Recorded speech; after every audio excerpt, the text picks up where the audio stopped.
सदाशिवसमारम्भां शङ्कराचार्यमध्यमाम् अस्मदाचार्यपर्यन्तां वन्दे गुरुपरम्परां श्रुतिस्मृतिपुराणानाम् आलयं करुणालयं नमामि भगवत्पादशङ्करं लोकशङ्करम् अपारकरुणासिन्धुं ज्ञानदं शान्तरूपिणं श्रीचन्द्रशेखरगुरुं प्रणमामि मुदान्वहम्. ராதே கிருஷ்ணா, எல்லோருக்கும் நமஸ்காரம். இந்த வீடியோல பகவத்கீதையின் 4வது அத்தியாயமான ஞான கர்ம சந்நியாச யோகத்தின் 32வது மற்றும் 33வது ஸ்லோகங்களை விளக்கத்துடன் பார்ப்போம். ஏவம் பகுவிதா யஜ்ஞா விததா பிரம்மணோ முகே கர்மஜான் வித்திதான் சர்வான் ஏவம் ஞாத்வா விமோக்ஷ்யசே. இந்த ஸ்லோகம் ஸ்ரீமத் பகவத்கீதையின் 4வது அத்தியாயமான ஞான கர்ம சந்நியாச யோகத்தின் 32வது ஸ்லோகம். இந்த ஸ்லோகத்தில் கிருஷ்ணர் அர்ஜுனனை பார்த்து சொல்றார், ஏவம் பகுவிதா யஜ்ஞா விததா பிரம்மணோ முகேஹே. இப்போ இதுவரைக்கும் கிருஷ்ணர் இத்தனை 31வது ஸ்லோகம் வரை, போன ஸ்லோகம் வரை கிருஷ்ணர் பலவிதமான யாகங்களை, பலவிதமான யஜ்ஞங்களை பத்தி சொன்னார்.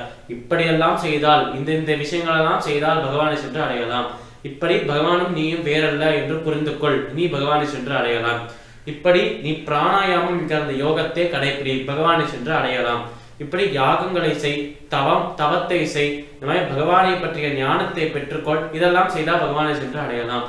புலன்களை அடக்கிக்கொள், புலனுகர் பொருட்களிடம் தள்ளியிரு, புலனுகர் பொருட்களோடு சம்பந்தம் ஏற்பட்டாலும் அதிலிருந்து அனுபவம் பெற்றுக்கொள்ளாதீர், அப்படி செய்தால் பகவானை சென்று அடையலாம். அந்த பகவானையே துதி செய்து கொண்டே இரு, அந்த பகவானையே பிரார்த்தனை செஞ்சுட்டே இரு, அவரின் பாடல்களையே பாடிக்கொண்டே இரு, அப்படி செய்தால் பகவானை சென்று அடையலாம். இப்படி பல வகையான யாகங்களை, பலவிதமான யஜ்ஞங்களை பற்றி சொல்லி இதெல்லாம் பகவானை சென்று அடைவதற்கான வழிகள் என்று சொல்றார் நம்மளோட கிருஷ்ணர். இப்படி இத்தனை வழிகள் இருக்கே, இது மட்டும்தான் இருக்கா? இப்ப கிருஷ்ணர் இது வரைக்கும் சொல்லியிருக்கார், இந்த விஷயங்கள்ல ஏதாவது ஒன்றத்தை கடைபிடித்தால் மட்டும்தான் பகவானை சென்று அடையணுமா என்று கேட்டால் கிடையாது என்று சொல்றார். ஏவம் பகுவிதா யஜ்ஞா, இதை போன்ற பலவிதமான யஜ்ஞங்கள் இருக்கு அர்ஜுனா என்று சொல்றார் கிருஷ்ணர்.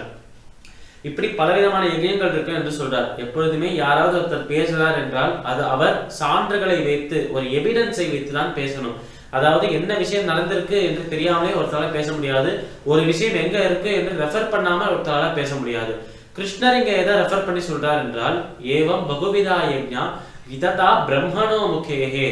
பிரம்மாவின், படைக்கும் கடவுளாக, படைக்கும் இறைவனாக இருக்கும் பிரம்மா, அவரின் திருமுகத்திலிருந்து தோன்றிய வேதங்களில் கூறப்பட்டுள்ள பல யஜ்ஞங்களில் இது சில யஜ்ஞங்கள் என்று சொல்றார். அதாவது இவ்வளவு யஜ்ஞங்கள் சொல்லிட்டு இவ்வளவு மட்டும்தான் இருக்கு என்று சொல்லல. இப்போ நம்ம ஆங்கிலத்தில் எக்ஸெட்ரா என்ற ஒரு வார்த்தை யூஸ் பண்றோமே, இந்த விஷயம் இருக்கு, அவேத தர்சனம், இந்த ஆத்ம சம்யம யோகம், புலன்களை அடக்குவது, இப்படி பல விஷயங்களை சொல்லிட்டு எக்ஸெட்ரா என்று போட்டோம் என்றால் இவ்வளவுதான் இருக்கு என்று பொருள் அல்ல. இதை போன்ற பல விஷயங்கள் இன்னும் இருக்கு என்று அர்த்தம். இதை இந்த இடத்துல பொருத்துவதற்கான இடம் இல்லை என்பதால் மட்டுமே பகவான் இங்க சொல்லாம விட்டாரே தவிர, அவர் எப்படி இருந்தாலும் இங்க சொல்லாத விஷயங்கள் எல்லாம் வேதங்கள் அவரின் பேச்சை தான் கேட்கிறது, வேதங்கள் அவர் நமக்கு கொடுத்தது தானே. அதனால் இந்த இடத்தில் கிருஷ்ணராக அவர் சொல்லலை என்றாலும் பரமாத்மாவாக வேதங்களில் அத்தனை கடமைகளை பற்றியும் சொல்லியிருக்கார். அதனால் அனந்தமாக இருக்கும், முடிவே இல்லாமல் இருக்கும், அபாரமாக இருக்கும் அந்த வேதங்களில் அனைத்து யாகங்களை பற்றியும் சொல்லியிருக்க அர்ஜுனா என்று சொல்றார் நம்மளோட கிருஷ்ணர். ஏவம் பகுவிதா யஜ்ஞா விததா பிரம்மணோ முகேஹே கர்மஜான் வித்திதான் சர்வான் ஏவம் ஞாத்வா விமோக்ஷசே.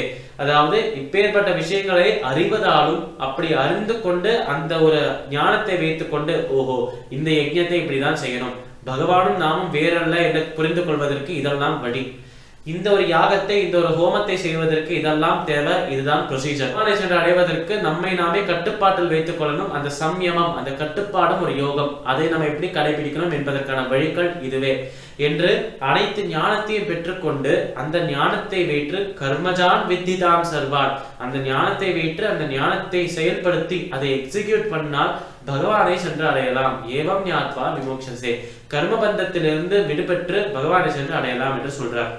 இங்கு கடமைகளை பின்பற்றணும் என்று சொல்றார். அதாவது இந்த கர்மாக்களை பின்பற்றணும் என்று சொல்றார். கடமைகளை நம்ம முழுசாக பின்பற்றி தான் ஆக வேண்டும். நம்ம பிறந்திருக்கிற அந்த பிறப்பு, அந்த பிறப்புக்கு ஏற்றவாறு நமக்கு இருக்கும் அந்த கடமைகளை நம்ம பின்பற்றி தான் ஆக வேண்டும். ஆனால் கடமைகளுக்கு கொஞ்சம் வெளியில இருக்கும், அந்த கடமைகள் இன்னும் அந்த இடத்துக்கு வெளியில இருக்கும் இந்த கர்மாக்கள். பகவானும் நாமும் வேறல்ல என்று பார்க்கும் அவேத தர்சனமாக இருக்கட்டும், ஆத்ம சம்யம யோகமாக இருக்கட்டும், நம்ம உடலை கட்டை போல ஆக்கி கொண்டு அந்த பகவானை சென்று அடைவதற்காக நாம் செய்யும் கோரமான தவமாக இருக்கட்டும், இப்படி எதை செய்தாலும் இது எல்லாத்தையுமே செஞ்சுதான் ஆகணுமா? பிராணாயாமமும் செய்ய வேண்டும், ஆத்ம சமயமும் செய்ய வேண்டும், அபேத தரிசனமும் செய்ய வேண்டும், இந்த சாதாரண யாகங்கள் ஹோமங்கள் அதுவும் செய்ய வேண்டும், பகவானை பற்றி இருக்கும் அந்த மந்திரங்கள் ஸ்லோகங்கள் ஸ்தோத்திரங்கள் வேதத்தில் இருக்கும் மந்திரங்கள் இதெல்லாம் பாராயணம் செய்ய வேண்டும். இது எல்லாத்தையுமே ஒரே நபரே செய்ய வேண்டும் என்று சொன்னால் அது பிரஷராக தானே இருக்கும். இப்படி செய்யும் போது ஏன் இதை செய்யறோம் என்று தெரியவே இல்லையே என்று சொல்ற மாதிரி நம்மளுக்கு இருக்கும்.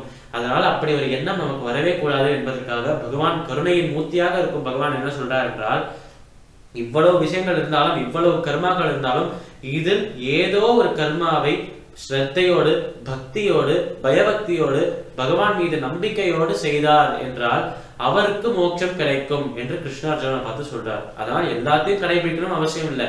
இந்த எல்லாத்திலிருந்தும் ஏதோ ஒரு விஷயத்தை முழுமையாக கடைபிடிக்க வேண்டும், கடைபிடிக்கிற விஷயத்தையாவது முழுமையாக கடைபிடிக்க வேண்டும் என்று கிருஷ்ணர் அர்ஜுனனை பார்த்து சொல்றார். இப்போ அடுத்த ஸ்லோகத்தில் அவர் என்ன சொல்றார் என்பதை பார்ப்போம். ஸ்ரேயான் த்ரவ்யமயாத் யஜ்ஞா ஞானயஜ்ஞ பரந்தப சர்வம் கர்மாகிலம் பார்த்த ஞானே பரிசமாப்யதே. இந்த ஸ்லோகம் ஸ்ரீமத் பகவத்கீதையின் 4வது அத்தியாயமான ஞான கர்ம சந்நியாச யோகத்தில் 33வது ஸ்லோகம். இந்த ஸ்லோகத்தில் கிருஷ்ணர் அர்ஜுனனை பார்த்து சொல்றாராம், ஸ்ரேயான் திரவியமயாத் யஜ்ஞம் ஞான யஜ்ஞம் பரந்தப என்று சொல்றார் கிருஷ்ணர். அதாவது இவ்வளவு யஜ்ஞங்கள் இருக்கும்போது அந்த யஜ்ஞங்களில் இருந்து 2 யஜ்ஞத்தை எடுத்துக்கிறாராம் கிருஷ்ணர். அதாவது யஜ்ஞங்கள் கர்மாக்கள் என்று சொன்னா இவ்வளவு இருக்கு, அது எல்லாத்தையுமே 2ஆக பிரிச்சிடுறாராம் கிருஷ்ணர். ஒண்ணு திரவிய யஜ்ஞம், இன்னொன்னு ஞான யஜ்ஞம் என்று பிரிக்கிறார் நம்மளோட கிருஷ்ணர்.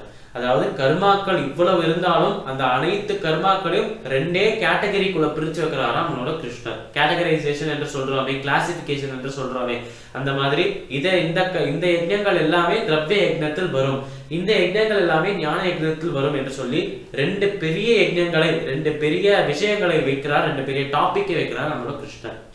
இந்த திரவிய யஜ்ஞம் என்றால் என்ன, ஞான யஜ்ஞம் என்றால் என்ன, இது 2த்தையும் பார்ப்போம். முதலில் திரவிய யஜ்ஞம் என்று சொன்னாலே இந்த உலகத்தில் இருக்கும் விஷயங்களின் உதவியால் நம்ம எந்த யஜ்ஞத்தை செய்கிறோமோ அதுக்கு திரவிய யஜ்ஞம் என்று பொருள்.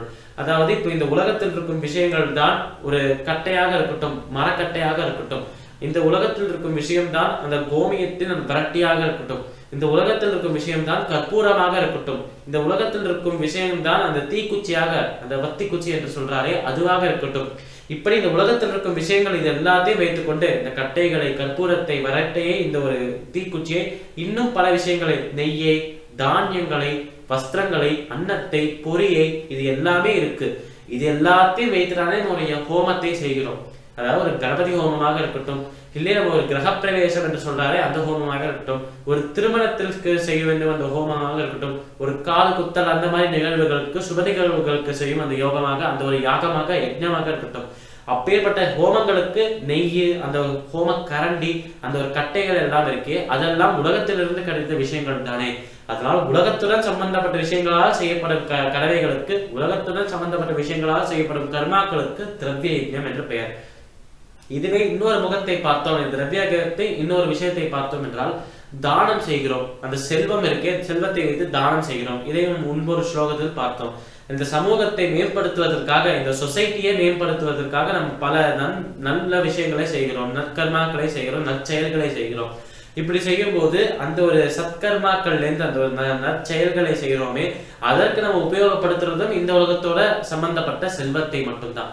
அதனால் இந்த உலகத்துடன் சம்பந்தப்பட்ட விஷயங்களை வைத்து செய்யும் அனைத்து விதமான யாகங்கள் அனைத்து விதமான செயல்களுக்கும் திரவிய யஜ்ஞம் என்று பெயர். அடுத்தது 2வது யஜ்ஞமாக இருக்கும் ஞான யஜ்ஞம் என்றால் என்ன என்பதை பார்ப்போம். ஞான யஜ்ஞம் என்று சொன்னாலே ஞானத்துடன் சம்பந்தப்பட்ட செயல்கள் அனைத்துக்குமே ஞான யஜ்ஞம் என்று பெயர்.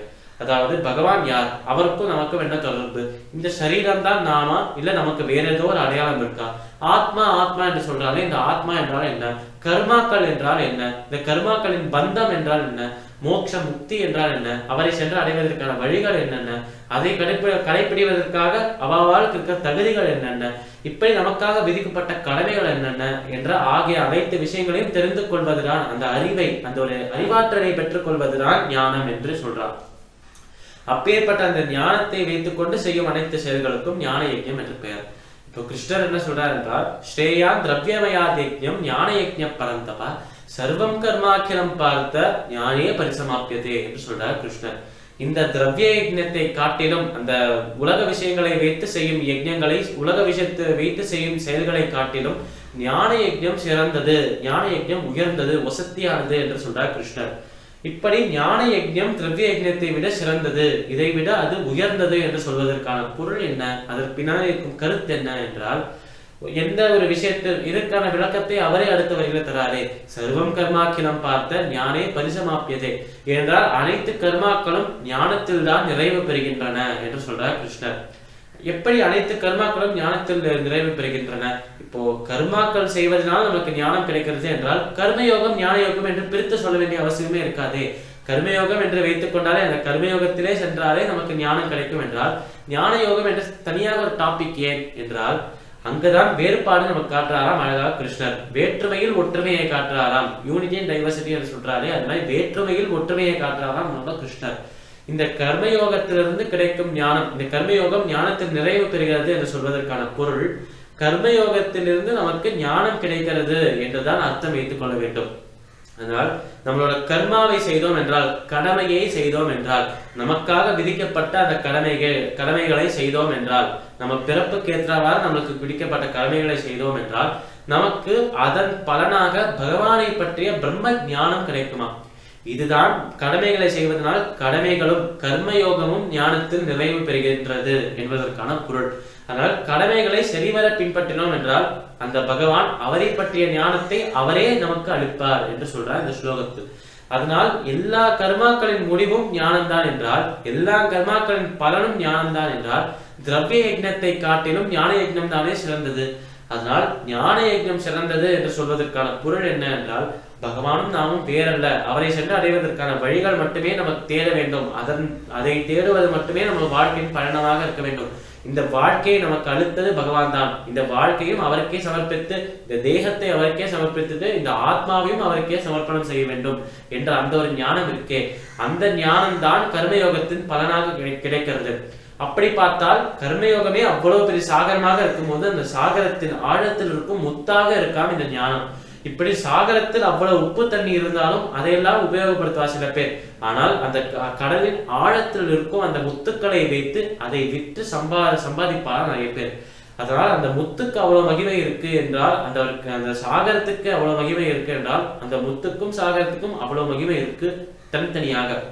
இதுதான் கர்மயோகம் ஞானத்தில் நிறைவு பெறுகின்றது என்று சொல்வதற்கான தாற்பயம், அதை பின்னாடி இருக்கும் அந்த ஒரு கருத்து. அதனால் கர்மாலேருந்து ஞானம் வர்றது என்றால் ஞானம் தானே உசக்தி. இந்த ஞானத்தை பெறுவதற்காக தானே இந்த கர்மாவை செய்கிறோம். பகவானை சென்று அடையணுங்கிற அந்த ஒரு ஞானம், அவரை சென்று அடைவதற்கான வழிகளின் ஞானம் கிடைக்கணும் என்பதற்காகவே கடமைகளை செய்கிறோம். அந்த ஒரு ஏக்கத்தை தீர்த்துக் கொள்வது இந்த ஞானத்தினால் தானே. இந்த ஞானம் தானே நம்மளோட அந்த விரக தாபத்தை, பகவானிடமிருந்து பிரிந்திருக்கோமே அந்த ஒரு தாபத்தை, அந்த ஒரு வலியை தீர்த்து விடுறது. அப்படி பார்த்தால் ஞானம் தானே கர்மத்தை விட வசக்தி என்று சொல்லி, அப்படி சொல்லி இந்த உலகத்துடன் சம்பந்தப்பட்ட விஷயங்களால் செய்யப்படும் யாகங்களை விட ஞான யஜ்ஞம் சிறந்தது என்று கிருஷ்ணர் சொல்றார் இந்த ஸ்லோகத்தில். பகவத்கீதையின் 4வது அத்தியாயமான ஞான கர்ம சந்நியாச யோகத்தில் 32வது மற்றும் 33வது ஸ்லோகங்களின் விளக்கம் இதுவே. சமஸ்த லோகாஹ சுகினோ பவந்து. சர்வம் ஸ்ரீ கிருஷ்ணார்ப்பணமஸ்து.